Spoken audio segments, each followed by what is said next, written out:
So let's get into the actual part about writing an offer. So we're going to write an offer on a Florida as-is contract if you're in most areas of Florida. But here's a little bit of a nuance with contracts. Tallahassee, Naples, Jacksonville, they all have their own board contracts. That means they're like as-is contracts, but they're written by the lawyers and the directors of these MLS systems. So they actually use those contracts as opposed to the FAR as-is contract, which is used everywhere else in Florida. So depending on where you live in Florida, you're going to be dealing with hopefully an as-is contract. But there's also another contract in Florida to be careful of. It's called the CRSP, the CRSP contract. Some people call it the regular contract. Some people call this the repair limit contract. Now be very careful as a buyer if your realtor presents a contract that's not an as-is contract. I'll explain why.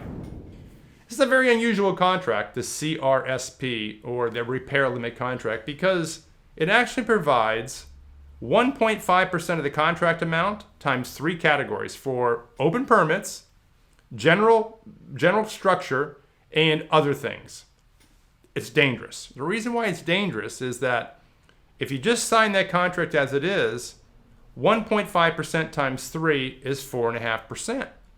So in other words, you cannot escape the contract as long as the repairs, whatever's wrong with the house, are 4.5% or lower. The seller can force you to close that transaction.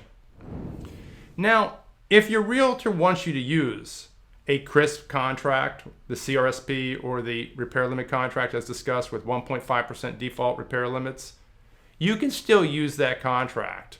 But just realize what you're getting yourself into here. Some people think it's an advantage. Let's just identify some money that we're going to agree to argue about.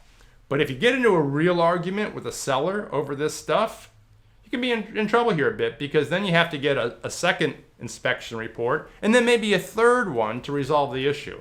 That's why I don't like it. It's actually setting up a possible fight between a buyer and a seller.